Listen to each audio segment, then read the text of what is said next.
Komið sæl. Anna Helga ég og ég ætla að fjalla núna stuttlega tvíkosta aðhvarfsgreiningu í R. Ég ætla nú að byrja á því að taka það fram að ég ætla ekki að fara neitt nákvæmlega í fræðin hérna, heldur bara hvernig við gerum hlutina í R, en ég hvet ykkur til þess að kynna ykkur fræðin, annarkvort í tölfræði frá grunni eða einhverju annarri kennslubók tvíkosta aðhvarf. En við ætlum hérna að halda áfram að nota púlsgögnin og hér ætlum við að fara að vinna með breyturnar reykir og drekkur og það vill svo skemmtilega til að það eru ansi fáir einstaklingar í gagnasafninu sem reykja og drekkur.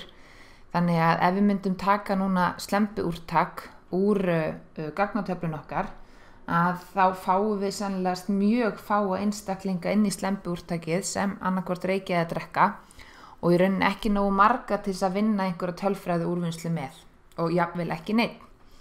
Þannig að nú ætlum við bara að hugsa okkur að gögnin okkar, púlsgögnin okkar sé í raun slembiúrtak úr þýðinu háskólanemar eða þýðinu allir nemendur í þessum LAN og stæ og við höfum tekið slembiúrtak þá að stærð hvað var það cirka 400 ekki satt, 471. Þannig að nú hugsum við okkur bara heilu gagnatöfluna sem slembiúrtak og vinnum með hana, en ekki púlsúrtak eins og við höfum gert undanfarið. En við höfum síðan núna fervigagreiningu og við höfum síðan aðhvarfsgreiningu og bæði fervigagreiningu og aðhvarfsgreiningu svarbreytan okkar samfelld talnabreyta. Í tvíkosta aðhvarfsgreiningu svarbreytan ekki samfelld talnabreyta, heldur getur hún bara tekið 2 gildi og við notum yfirleitt 0 og 1 til þess að tákna þessi gildi. Satt og ósatt, já eða nei, hvaða nú en bara 2 möguleg gildi á svarbreytun okkar. Skýribreytunar okkar geta svo verið samfelldar eða strjálar og þær geta verið ein og þær geta verið fleiri. En hérna ætlum við bara einbytt okkur á því að skoða líkon þar sem skýribreytan bara ein, annars vegar ef hún strjál og svo ef við byrjum á samfelld og skoðum svo ef hún strjál. En tvíkosta aðhvarfsgreining framkvæmd á svipaðan hátt og línlega aðhvarfsgreining svona ritháturinn svipaður, en nú notum við fallið GLM í staðinn fyrir LM og GLM stendur fyrir Generalized Linear Models og Generalized Linear Models stór fjölskylda af líkonum og þetta tvíkosta aðhvarfsgreining bara einn hluti af þessari fjölskyldu en hérna þið getið kynnt ykkur einhvers staðar annar staðar þessi líkon.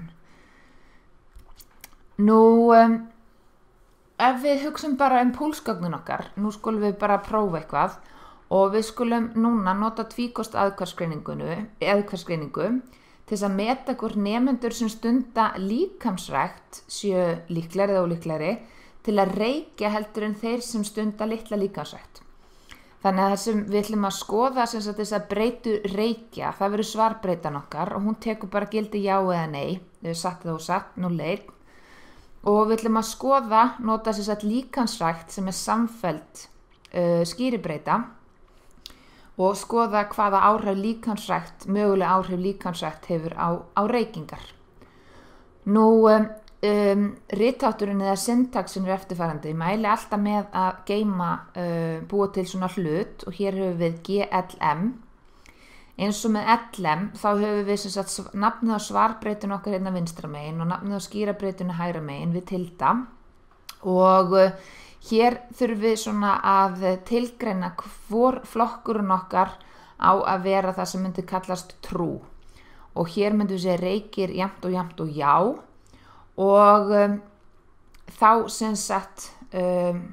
skilar það trú ef einstaklingurinn reykir en false annars. Og það verður til þess að við munum meta svokölluð gagglíkindi odds og svo odds ratio á því að reykja. Þannig að við erum með reyki hér jafnt og já, hefðu við gert reykir jafnt og nei, þá væri það akkurat öfugt. Þá myndum við meta gagglíkindin á því að reykja ekki. Ég held ég hafi ekki tekið það fram hérna rétt áðan, en kannski ágætt að gera það hér, að svona líkön eru metin með aðstoð tengifalla eða link functions og algengasta tengifallið kallast á ensku logistic function og við tölum þá oft logistíska aðhversgreiningu og aftur ég ætla ekki að fara í stærðfræðin en þið getið flett þessu upp en það að setja svo hér hér bara eins og áður tilgreinum við hérna nafnið á gagnatöflunni sem inniheldur breyturnar okkar en svo setjum við hérna þetta nýtt, þetta ekki inn í LM skipununum family jafnt og binomial og hér erum við að segja við ætlum að framkvæma tvíkosta aðhversgreiningu og sjálfgefna tengi fallið eða link function fyrir tvíkosta aðhversgreiningu þetta logistic fall.